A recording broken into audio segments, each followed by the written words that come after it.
hakemlik yapsın o zaman ya. Allah Allah böyle böyle konuşmuyor burada. Sen şimdi söylesene hakemlere. Burnu kanatını söyle de ben durdurayım ama sana stop kanatlamıyorum. Diyorsun ama kardeşim. Sen durduruyorsun onu bak. Onlar durdurmuyor. Bu eleman durdurmuyor.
bir şarkı.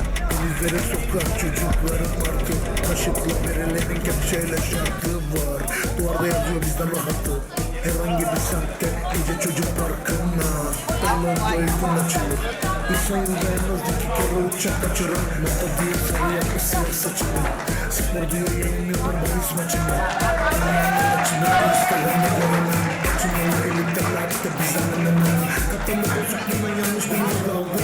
Kırk karanın önünde vikingler aldı. Bize o da lazım. Bize o da lazım.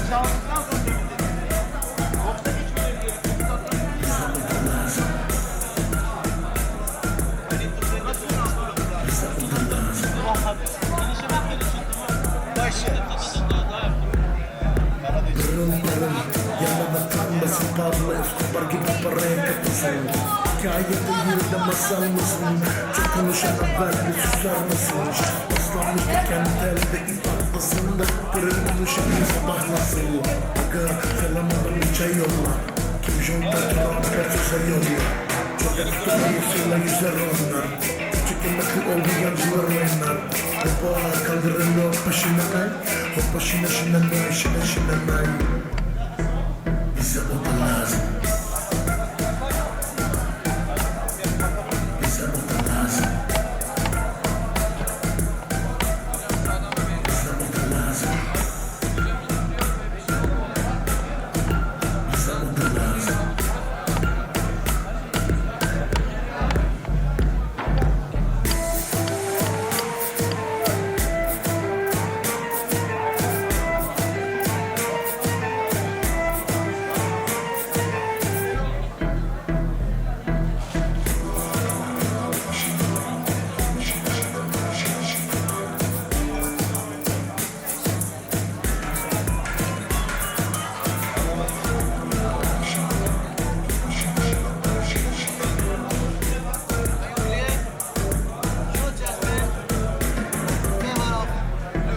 Bize o da lazım.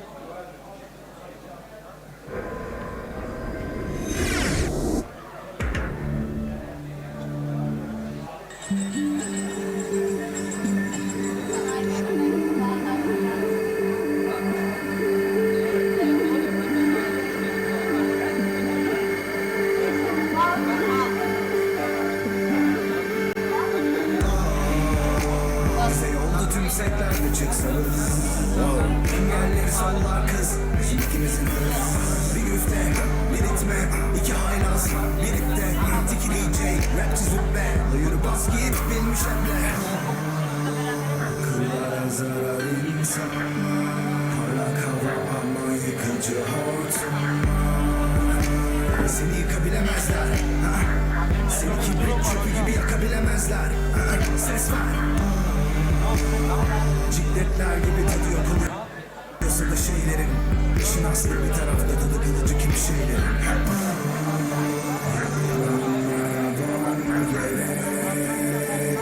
Yok. Naber?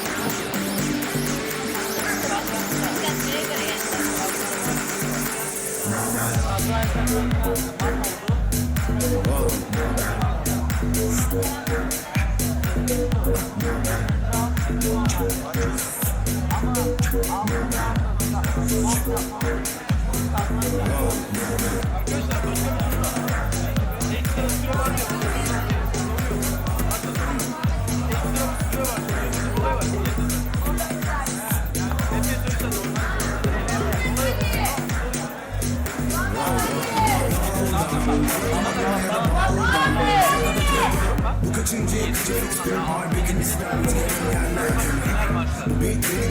Birinci gazı veriyor sana ateşe değil slam. Teyze yarıyor iki adam bir şey.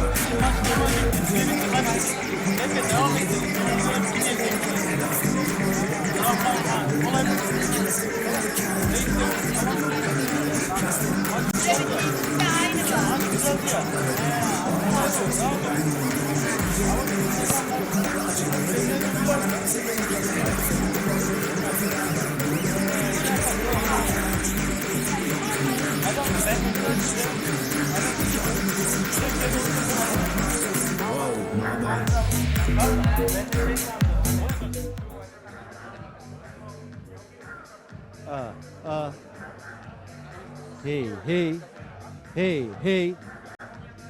Geliyor mu sesim? Check one to say ha.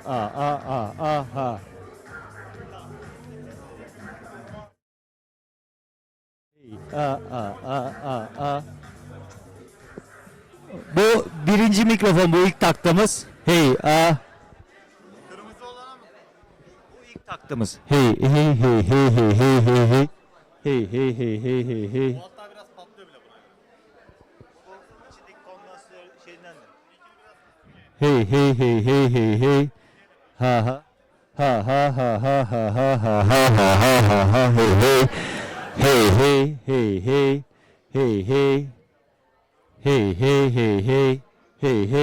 Hey.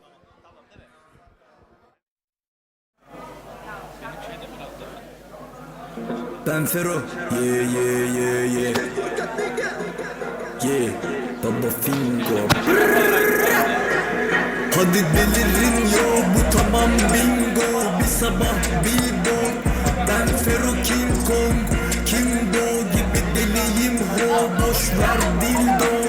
Var Baba Fingo, delirin yo, bu da bingo. Hadi billboard, ben Fero King Kong. Deliyim boy, ismimi bil ho. Sal dildo, var Baba Fingo. Amacımız değil babuş ciddiyet, alanın şimdiye kadar sordun kim diye. Tamam indi bin diye, devam tabi yetmiyor paran. Bodyciyim uyuman kim diye kadar bakış açınız dar. Check it out at Moving with Matt. We are back with a heavyweight bout coming up in the black corner. We have a Latvian heavyweight named Boris, and I'm not even going to try for that last name. And in the right corner, we have a Frenchman named Wilfried. We just watched a super heavyweight bout between two big men, heavy hitters. And the Turkish man was actually a really talented mover. He was missing a lot of shots, landing a lot of overhead rights. It was a really exciting match to watch. That one also ended by checkmate.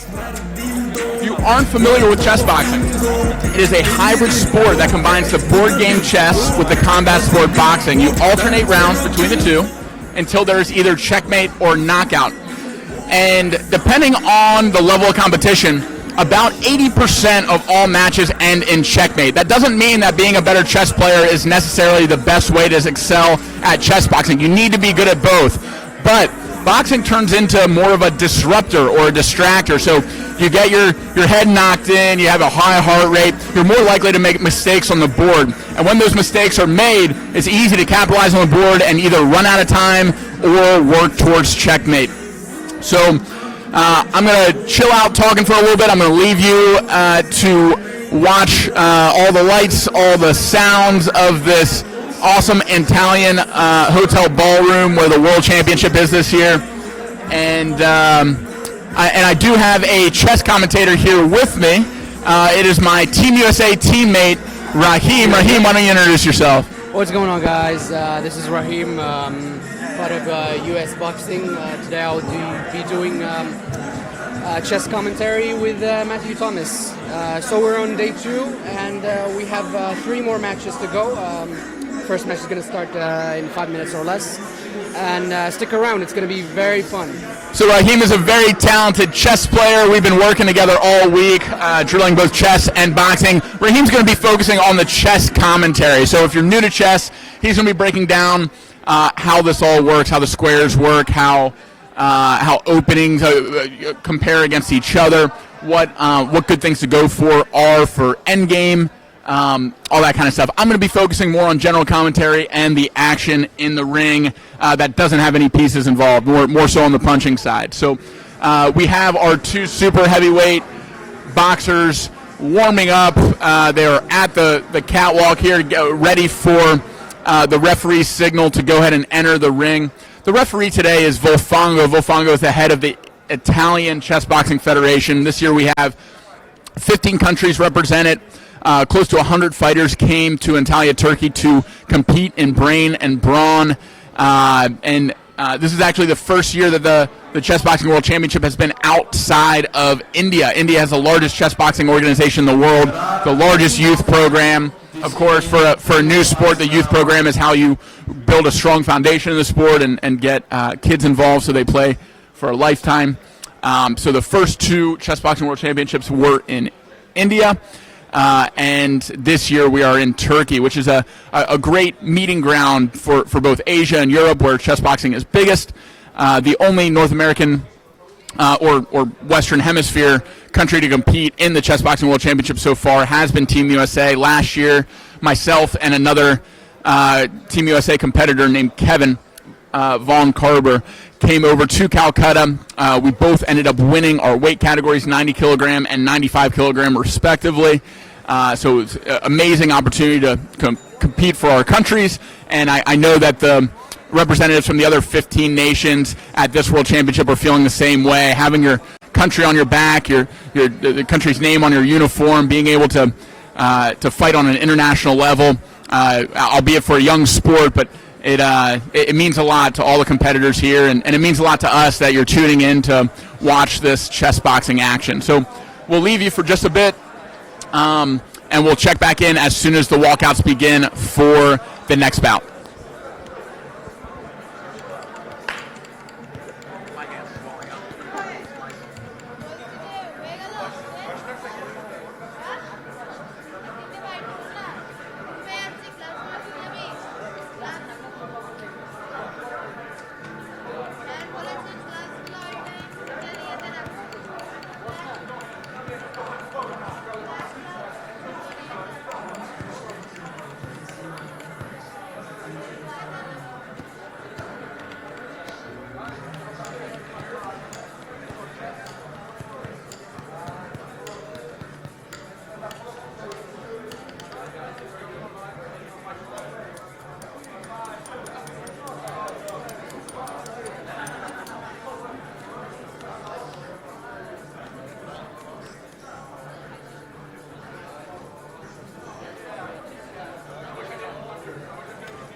Again, this is Raheem checking in back. Thank you guys for tuning in. We still have 3 more fights.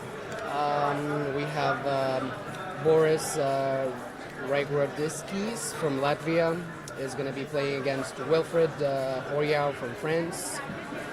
We also have the male under 70 kilograms, Ilya Koyiz from Israel and Amin Babashev from Russia. We also have another bout, male under 70 kilograms, Imra Gobru from Turkey and Oleg Spidrovskis from Latvia. Amin Babashev, Oleg Spidrovskis, very familiar names in the chess boxing community. Very talented, been present for the past 3 years. Yes, we are tuning in for the live commentary on the stream. Yes. Yes. Ah, because you are native speakers. Well, not really. I'm not really a native speaker, but So who and who? Matthew is going to be doing all the commentary. I'll be doing the chess commentary. Yeah. He pushed me to do it, but I was like, you know what? Yeah. Yeah. So we still have 3 more bouts. Yep. And I really want to see the last one. Yeah. Emra goes to Oleg Spidrovskis. Yeah. And would you like to sit down and talk a little bit? Right here. All right, I'm joined today with Sakari Lindre from Finland, who won his match convincingly. Sakari, how are you? Hello, fine, thanks. I felt really good at the ring. I played chess quite properly, and that one boxing round was solid boxing for me. It was an exciting match, huh? Yeah, it was quite interesting, but I knew in the first chess after the first chess round that I'm gonna win Yes. in chess. So, Yes. I felt quite secure In the black corner, Boris Raigorodskis. Okay, And thank you, Sakari. with white from France, Wilfred Oro.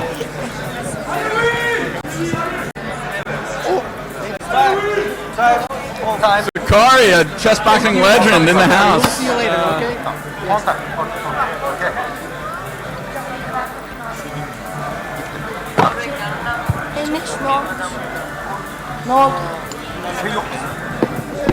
All right, ladies and gentlemen, thank you for tuning in. This is very exciting.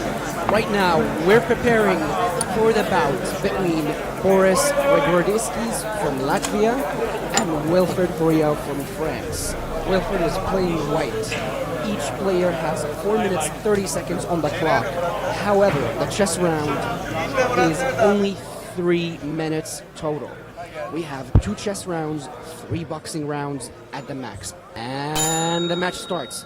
All right, so Wilfred starts. D4, very nice. D6, bishop f4, e6. All right, so Boris is playing a bit passively, but it's kind So of Raheem, it looks like this is similar to what I play. This looks kind of like a London opening. like a London opening, yes, from Wilfred, yes. So, for those that don't know, there are set openings in chess. Chess is a game that's been played for over 1,000 years. It's people are very practiced and very set openings. So when you hear Raheem or myself refer to an opening with a name, it's because that person or that style was popularized and it was coined. For example, the London system. There's another called the Caro-Kann. It's because 2 grandmasters named Caro and Khan played that black response a lot. So Yes. this is kind of a London formation. Raheem, tell us what's going on here. What is White trying to do? All right, so actually White is just going for it. He's got a space advantage, however, I'm really interested in Black's position.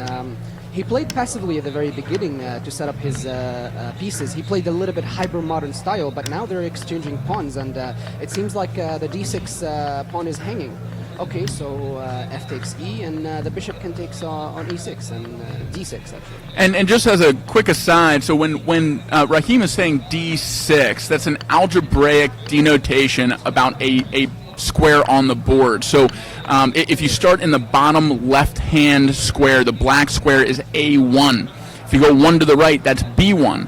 And then C1, D1, etc., all on the first row. If you go top towards the black pieces, it's 1, 2, 3, 4, all the way to 8.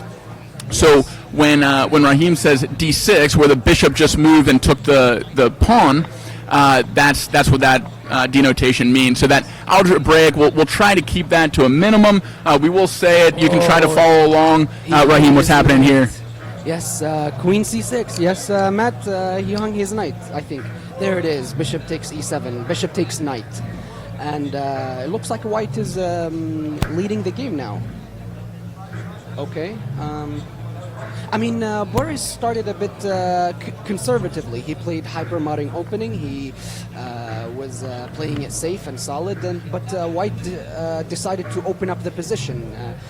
He developed his pieces, castled and protected his king, and he said, okay, let me just open up the position. So it's a still pretty sharp position. We have the queen lining up with the bishop, eyeing checkmate on g2.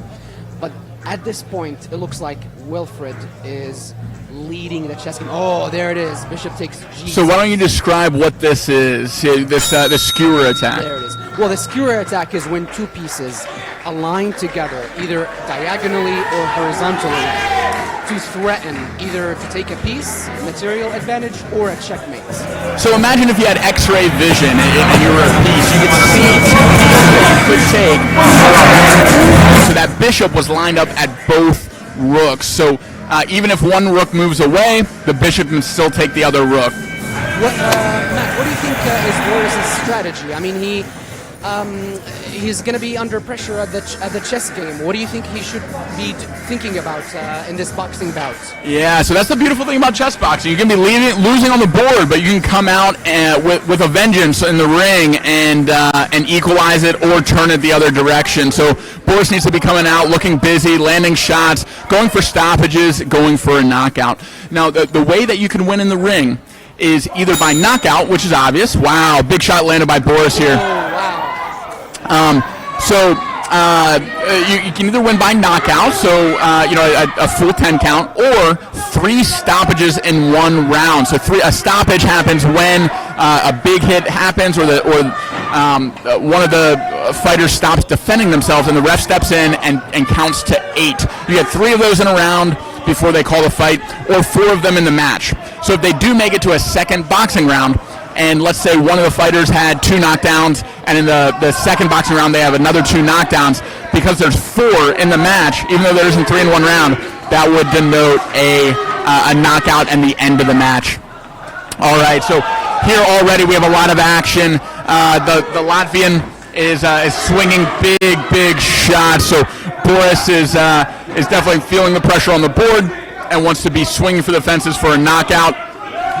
It seems like some of their initial energy at the beginning of the boxing round is fading.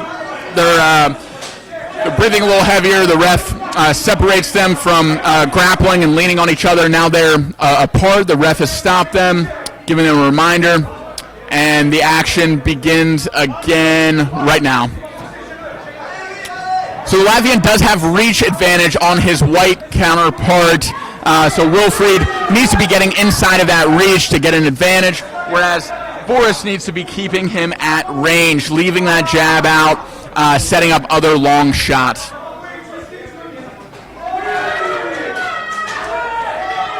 So another tie-up here. The referee separates them, tells them to get back to the action. Oftentimes when people tie up, it's either they're getting tired, or they have some sort of competitive advantage or strategy to throw a few shots and then tie up to stay safe.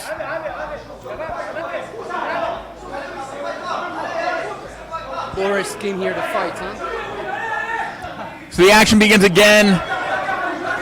Boris fighting with his hands down now. Just throwing shot after shot.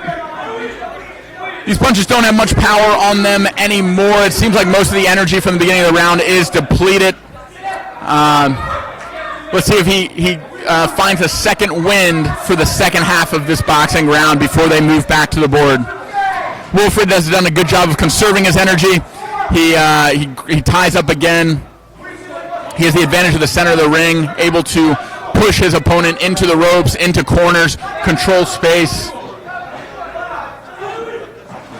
Oh, good exchange there by both men, landing shots.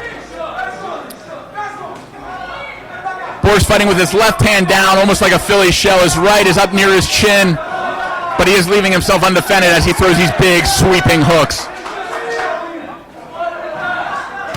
They're brawling. And Wilfried loses his mouthpiece. There will be a slight time delay as he gets that washed off and put back in. Boris has also spit out his mouthpiece. It looks like in an act of frustration. But there's no doubt, Matt, that both of them came here to fight. It's incredible.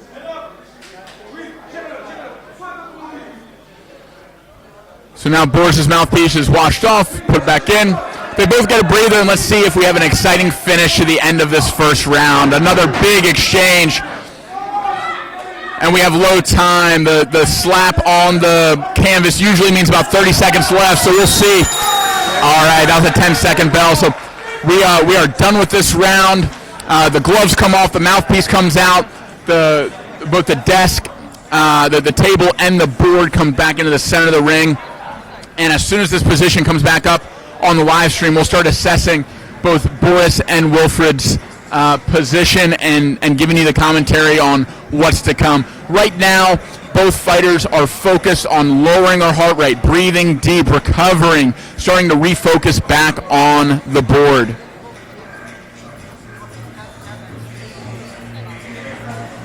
So, how long do they have a break for? So we have 1 minute in between rounds. It's 3 minutes of action for masters. That's the adult men, and then 2 minutes of action for women and children, the junior division and the female division. So 3 minutes on, 1 minute off. We're almost to that 1 minute. The noise canceling headphones come on. Both men sit down at their stools on opposite sides of the board, and we're getting back to the action. So it's Boris's. The last move played was bishop takes pawn g6. It looks like white has an advantage at the board. So let's see how Boris reacts to the movement. Okay, so he touches his knight. That means that he has to move it. When you touch a piece, you have to move that piece. Alright, so it looks like he's hesitating for a little. So we still have the skewer attack. That means Boris is almost certainly going to lose a rook as long as Wilfred decides to move forward with this advantage. Now, Raheem, why don't you talk a little bit about why trading a bishop for a rook is a good thing, and a little bit about the point system. Well, each piece has its different value. Usually rooks are better than minor pieces. Minor pieces are bishops. There it is! Oh. Alright, so knight e5 check. That leaves the mate threat. Oh, there it is. He loses his queen. Yes? So this is a fork, a knight fork. Knight e5 check, forking the queen and the king. There it is. Alright, the queen comes off. Wilfred is clearly winning this position. He has to keep his composure. Bishop takes. So Wilfred is ahead in material at the moment. Closer? Okay. That's so far. Well, he has to take it to the mouth. Okay. Yeah, just against your lips. Okay. It's okay. Okay. I got it. Thank you. Like a rapper. I got it. Yeah, thank you. All right. Look at Wilfred as white. He has a time advantage, and his pieces are well placed, and he has a material advantage as well. So, Matt, tell me about handling pressure when you have an advantage at the board. How does that play out psychologically? So right now, if I was Wilfred, I would be putting as much pressure on Boris as possible. He's up both a queen and a rook. He's controlling the center of the board. Boris's king is vulnerable. If I was Boris, I would be trying to slow down the game, trying to get another boxing round to see if I could get a knockout. Pressure managing pressure is key in chess boxing because both sports, both chess and boxing, are very stressful. They have a lot at play with mind and body, and so being able to breathe, being able to lower your heart rate, being able to have a strong mindset in both expressions is really, really important. Now we are approaching 1 minute left on Boris's clock. You can actually win the match by your opponent's clock running out. So Wilfred not only has a piece advantage, he not only has an advantage with space, he also has an advantage with time. So it looks like we're lucky. We get one more boxing round between these two competitors where they're going to be going at it trying to knock each other out. And if they both survive this round, we'll be finishing on the board. So let's see if one of them can finish in this boxing round. Well, now Boris has the boxing round. Basically, that's his chance to knock Wilfred out to win the match. If it goes to the third chess match, I think Wilfred is going to win at the chessboard. But I think it was a smart decision from Boris to take it to the next boxing round. Yeah, he used his time well there. So he got down to a minute, so there is still enough time to move quickly and try to capitalize on a mistake that Wilfred could make on the board, but he did use his time effectively to make sure that another boxing round happened, that he didn't get checkmated in that third chess round. So we're in the fourth round now. Boxing has begun. Boris using his jab, using that lead hand very creatively, trying to find an opening, keep his opponent distracted. Looks like they have regained some energy. That's one of the benefits of chess boxing is in professional boxing, you only have 1 minute to recover in between rounds. For chess boxing, you have 1 minute to recover before a chess round, which is 3 minutes, and then another minute to suit up and get back to the ring. So 5 minutes total of physical downtime to recover. So usually the beginning of rounds in boxing is a lot more eventful, a lot more energy because they have had so much downtime. So two competitors tie up again. The referee separates them. Oh, very slow overhand right. Thrown. Wilfred responds with a good counter. Wilfred's doing a good job of keeping his chin tucked underneath his shoulder, protecting his chin with his shoulder, guarding against that overhand right knockout. See how his head is just a little bit forward, his chin is down. If you're standing up nice and tall with that chin out, it's a really attractive target for a straight right from your opponent to send you into knockout town. And Wilfred scores a knockdown on Boris. Wow. So Wilfred winning both the chess and the boxing at this stage. The ref is counting to 8, getting that standing 8 count. Boris is ready to continue, and the referee clears him. What a show of heart from Boris, huh?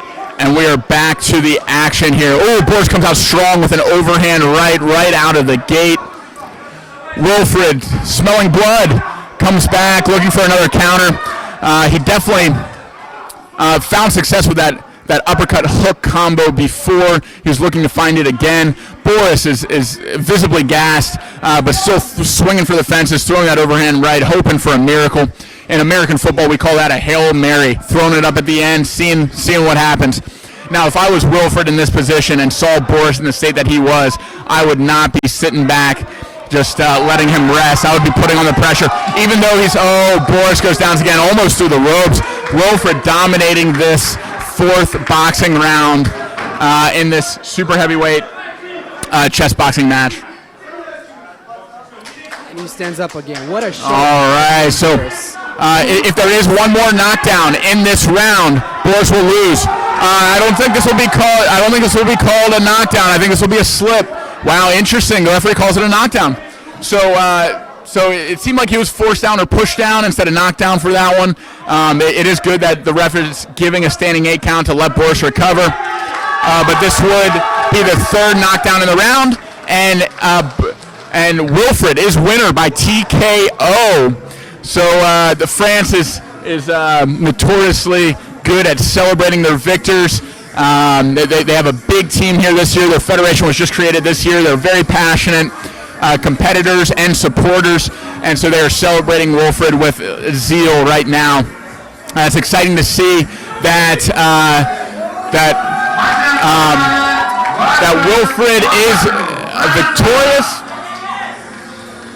Love seeing good sportsmanship. The competitors hugging after the match and shaking their corner's hand. We're going to take a brief break in between this match, and we have 2 70-kilogram matches coming up after this short break, so stay tuned.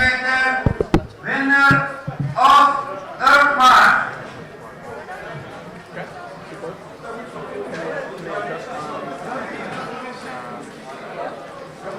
Winner of 2D match. All right, we are preparing for the next bout. You see here on the screen is Amin Babashev from Russia, a very talented boxer and chess player. I think a master at both, and he's been a chess boxer for a couple of years now, so he has years of experience. Very, very exciting fighter and a chess player. He is in this bout because he qualified earlier, and this is the quarterfinal or semifinal? Amin Babashev from Russia. Amin Babashev.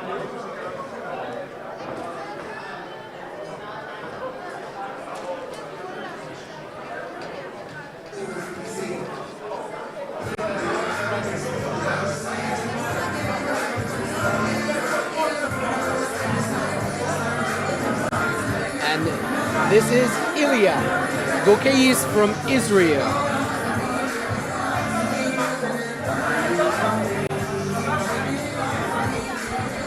So next up, we have a 70-kilogram matchup between, as Raheem said, Ilya Gokeis from Israel and Amin Babashevska from Russia.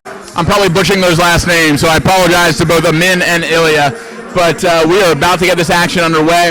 The first round of every chess boxing match is on the chessboard, so fighters get warmed up, wrapped up, ready to fight, but they take a seat opposite of each other and get into the action on the board first.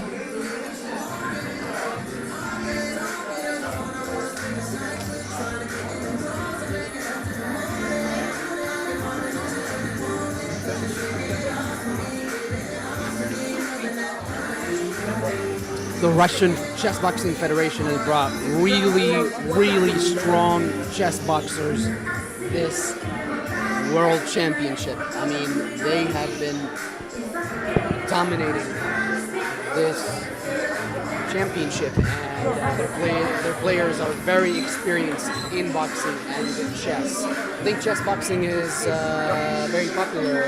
Well, chess in itself, the game, is very popular in Russia. We've had multiple world champions from there. All right, and it looks like we're going to start. So last year in Calcutta, India, I had the pleasure of training with Ilya leading up to the last World Championship. Very talented chess player and boxer. So it should be an exciting match. So it looks like we have an E4 opening with the Sicilian response, and it looks like he's going dragon. So why don't you tell us a little bit about what's going on the chessboard, right, Raheem? We have E4, C5. This is a dragon, and black decides to open up this center. Okay. Okay, so bishop E3. And it looks like Ilya wants to fianchetto his light square bishop and try to play on the center. Okay, and he pushes his pawn. Okay, okay. So Ilya currently has some positional space advantage, and he trades. Wow, this could be problematic for Amin. That pawn on D4 could prove to be difficult to deal with because it gives Ilya so much space to play with. On the other hand, Amin needs to find out how to place his pieces, especially on the knight on D2. Okay, so knight C6, rook C1, wow. Okay. Okay, so where to put that knight on D2? Maybe knight F3 or... but you want to have the option... Oh, and he played queen F3. Okay, Amin needs to find a better place for that knight. Because right now that knight is not really doing anything. On the other hand, Ilya's position is pretty comfortable. He has the bishop pairs and he has an advanced pawn on D4. All right, so Amin decides to push for F4 to gain space on the king side. This is very clever. He's going to switch his pieces to the king side and initiate a king attack. But as a result, I don't think Amin was paying attention because his bishop now is trapped. Very clever move by Ilya. Okay. Very clever maneuver by Amin. He frees his bishop, but his knight is trapped there at the moment. Okay. They trade a rook pair, and it looks like the position is becoming a lot simpler. But now I think Black's position is a lot easier. Okay, and there it is. I think that knight is lost. No, okay. So Ilya now is a piece up, and he has a spatial advantage. So it's up to Amin to control as... All right. But look at that bishop, the light square bishop. I mean, it's monstrous for black. Really powerful bishop lined up all the way across that long diagonal, targeted right at the king. And now the queen moves in for the kill. Ooh, and the bell rings just before a potential checkmate move. Let's see if this boxing round ends the match or if we come back to an exciting chess position. So it looks like Ilya is winning on that chess game. So what would be Amin Babashev's approach at this boxing round? Same as last match. So yeah, if you're down on the board, you got to come strong in the ring. So as these two competitors get suited up, it's important to know that this black corner fighter needs to come out strong, needs to throw a lot of shots, and needs to be targeting either 3 knockdowns or a knockout shot. So with just a few seconds until the match begins, let's check out the boxing action here. It's going to be hard to knock out Nikita or Ilya. He's a very, very strong boxer as well as a chess player. So seems like they're both pawing at each other, feeling each other out, getting a sense for each other's movement. Look at Ilya's movement, though. He's Ilya moving throws around a the board. nice searching hook, lining up to find either headshot or body shot with that strong right hand. Ooh, an overhand right from the white corner. Have not seen much action from Amin yet. Looks like his guard is coming out far away from his face, leaving openings behind his defense for Ilya to sneak in and land shots. So far, this round is going in Ilya's favor. Staying busy with the jab, setting up multiple shots.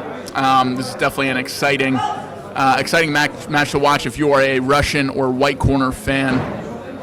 Min needs to start throwing some more shots, setting up. Looks like we had a tackle in the ring. That's not exactly a boxing move. Probably accidental. Oh, a nice jab hook combo from Ilya. Gets a short stoppage and a note from the referee. And they're back to the action. Both of them are very aggressive, huh? So I'd actually say Ilya is the aggressor for sure, and Amin is almost always retreating, circling back, trying to find a shot. But I have not, in my opinion, seen one punch landed for Amin yet. Amin should be getting a little busier with that jab, keeping Ilya at bay. Ilya has all the confidence in the world right now. A trip that should not count as a knockdown. He tripped over his back foot. Sometimes that happens in boxing, even to the best.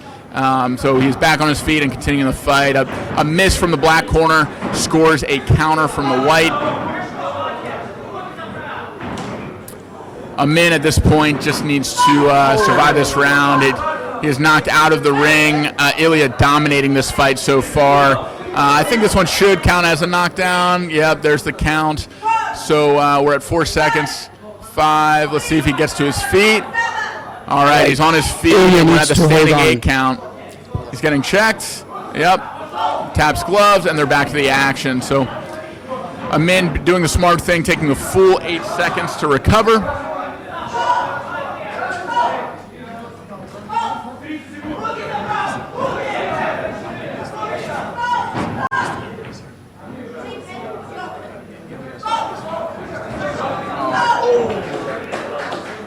And big correction here, and this is totally on me. I have switched the names of the competitors. So Ilya is the Israeli fighter, and Amin is from Russia. So Amin has been dominating this fight. He's in the white corner. The Russians are definitely winning on both the board and the ring. Ilya has been the Israeli who has been struggling to score a shot and had the knockdown. What a show of heart from Ilya. Wow. So Ilya surviving that round, getting to the ring, getting back to the board where he has one final chance to push this in his favor, in his direction. Amin is in a really good position, both in the ring and on the board. Let's see if he's able to finish on the board in this chess round.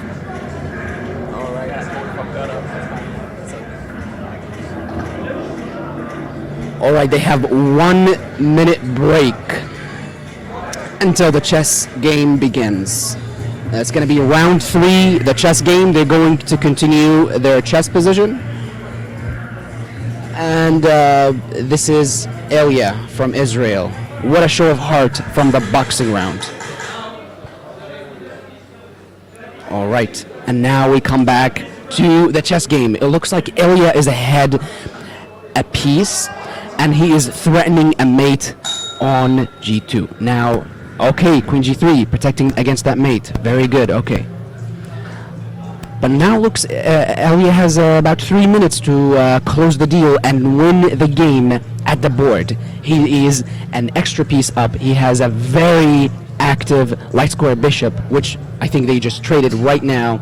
Okay, and then Elia's position, especially the king, is a lot safer than Amin's. So Elia's gonna push that pawn to make a second queen. Look at them And Amin gets blitzing a away. check, so showing signs of life here. Yes. I mean, Amin is... He's fighting. He's fighting. Ilya is in a more dominant position on the Yes. board, so it's really good that he survived that boxing round because he could turn it all around right here with the black pieces. All right, it's Amin to move. What is he gonna do? All right. So Elia looks like he wants to get another queen. He's gonna push his pawn up the board, get a queen, and he has to close this game. He has to win over at the chessboard. All right, there it is. All right, A8 equals queen. How would Amin reply? I think if I was in Amin's position, I would try to hold the chess round and move on to the third round of boxing to close the deal there and win the game. And now Ilya is clearly winning. An extra bishop, a safe king, and an extra queen. Now, how do you deal with the pressure, and how do you win as quick and accurately as possible? That we will find out from Ilya himself. So black is up to 2 queens. He has promoted one of his pawns and promoted his pawn to a queen. So he has 2 of the most powerful pieces on the board, and let's see how he uses them.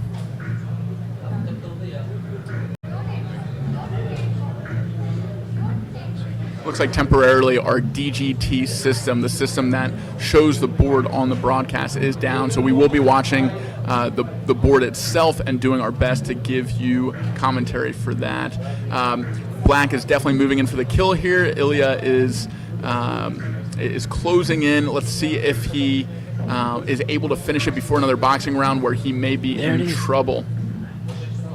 And it looks like they're 1 move away from checkmate. Ooh. Amin is hanging on a thread. He is fighting. All right. Oh, all right. Oh, that's an illegal move. Illegal move. All right, there is We have a checkmate in 1 and, move. Checkmate in 1. Let's see which way he Yes. goes. Whoops. And checkmate. All right. And Ilya wins by Survives checkmate. The boxing and wins on the board by checkmate. What an incredible match. That just goes to show you that even if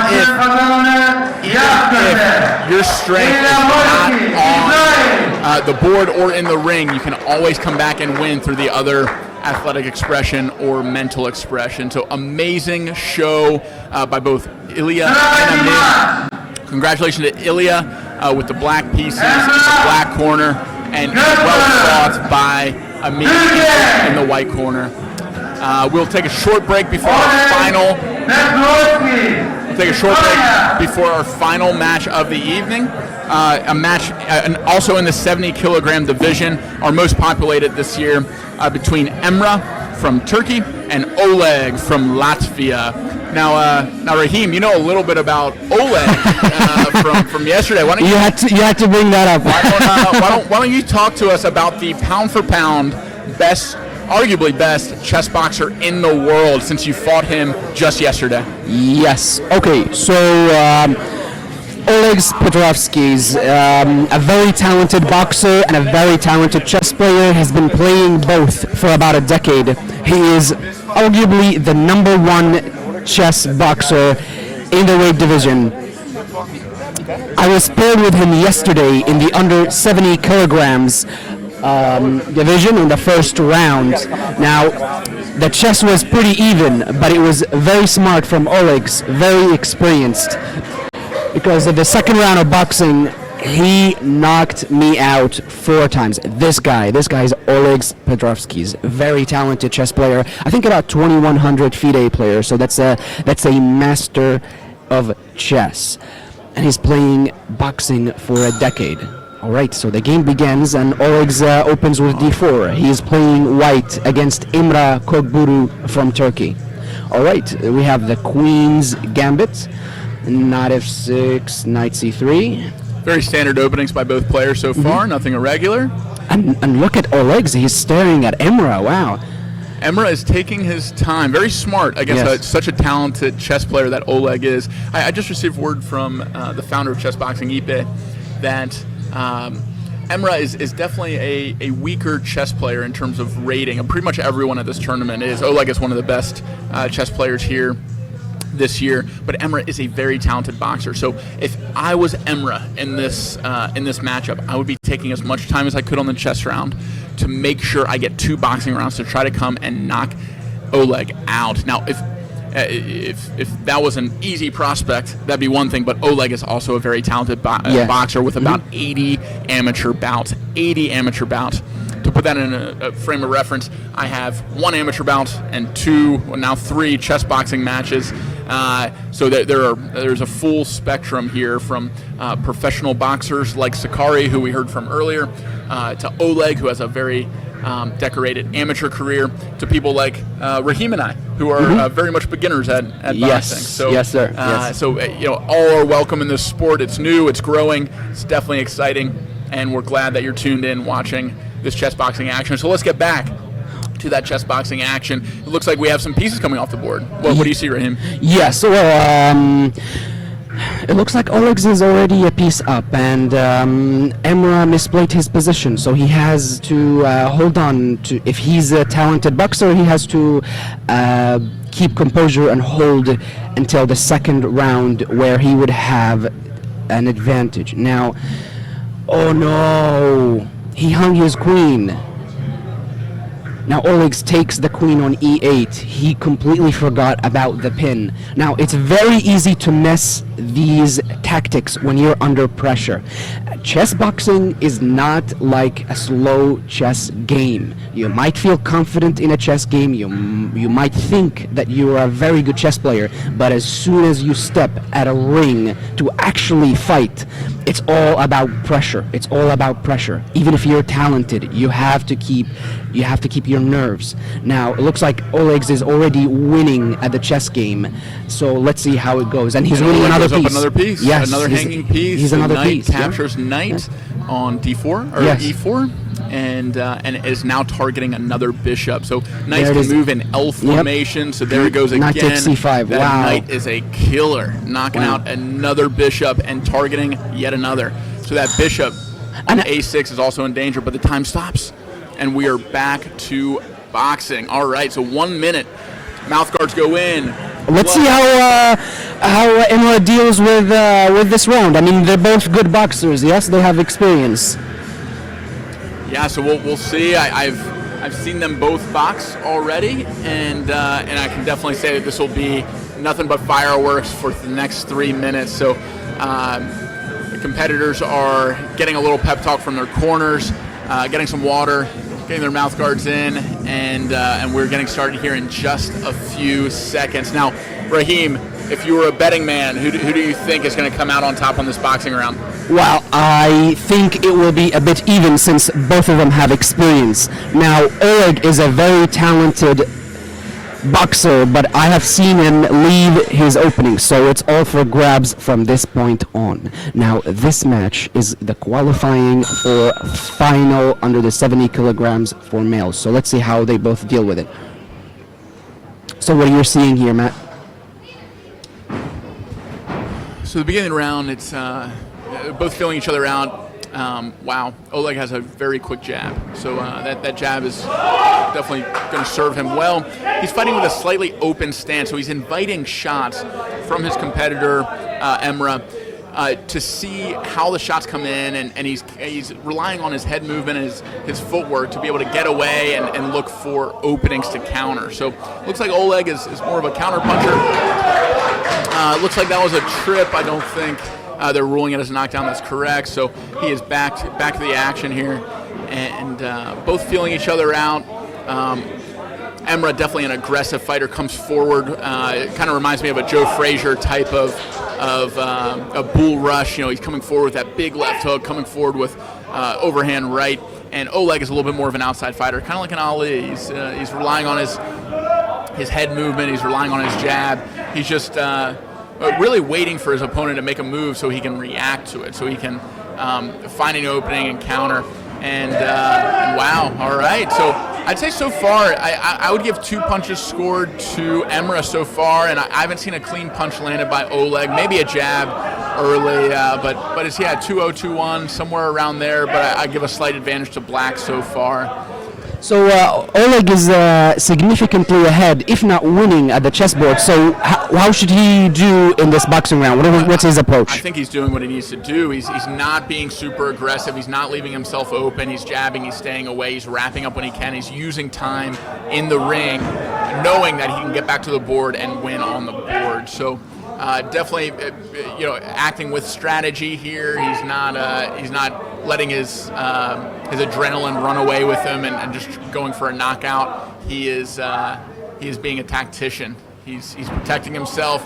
Good head movement there. Both of them come up with a counter. It looks like Black's left hook landed, so good effort by Emrah there. And Oleg is still covering up. Oh, another shot landed by Emrah. Definitely the advantage going to Emrah so far. Interesting to see. So no big shots landed, but there's an overhand right.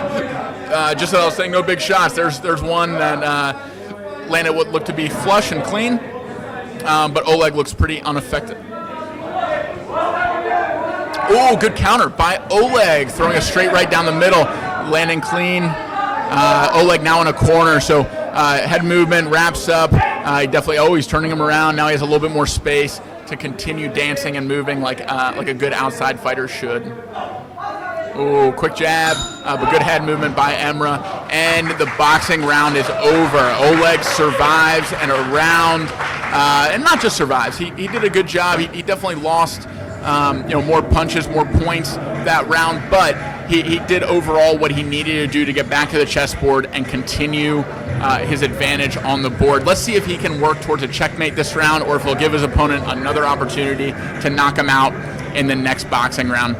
And with chess, it is always only one blunder away from turning the other direction. So that is true. We'll see if Emrah can find some sort of advantage, if Oleg makes a mistake, and come back on the chessboard. We just have a few seconds until the chess starts back up, and it will be Black's move. So, Raheem, why don't you assess this position? If you were Black, what needs to happen with this next move? Right, so Oleg has a almost 3 minute advantage on the clock. He has a positional advantage, he has a time advantage, and he has material advantage. So on all 3 areas, Oleg is winning at the chessboard. Now, all right, and then he takes another piece. So pretty much 3 minor pieces and a queen for Oleg Petrovsky's. He can close this game and win. There it is, yes, okay. So I don't think Black has a chance here. Black has to do his best to wait for the boxing round. That is the only chance for Emrah. The boxing round is the only chance for Emrah to win. But as for now, Emrah needs to hold on for as much as possible. But as the position currently stands, it doesn't look like he has a chance over the board. So it looks like now he has linked up his knights, but one of his knights is in danger. Let's see if Emrah opts to take the knight, or if he opts to save his rook, which is also in danger. So he saves the rook, and that gives Oleg a chance to save his knight. So his knight moves, also attacking the rook. Wow. These knights are devastating this game. Oleg is I don't want to say master. I don't know. Does he have a title? Well, not yet, but he's a talented junior player. He's won, I think, 3 years in a row in Latvian junior championships. So he's definitely been playing chess for a very, very long time, and he has experience dealing with pressure. That's what it all comes down to. How do you deal with the pressure? So there it is. His pieces are moving in for the kill. This is a beauty to see. His knights are poised, ready to move to that. There's the knight move. There's the first check, and another check, and soon checkmate here. So there's a checkmate in one here coming in. Yep. So let's see if Emrah is able to see it and defend with his rook. Maybe prolong this just a little bit longer. There it is. He takes it. Emrah is also very low on time. Only 3 seconds left, and with 2 seconds, it is a checkmate by Oleg. Good work from Oleg. Excellent match. And now Oleg qualifies for the final of his weight division and under 70. Oleg in the white corner, winner by checkmate. Great job to both fighters, both Emra and Oleg, for a great show in the ring and on the board. And that is it for us tonight, ladies and gentlemen. Thank you for tuning in. Thank you for being a fan of chess boxing and supporting these 15 countries at the Chess Boxing World Championship. We will be back tomorrow with the finals and the constellation matches for third place. We hope you tune back in. It'll be exciting to watch. Thank you for your time and attention. This is Raheem and Matt from Team USA signing off. Thank you so much. Thank you very much.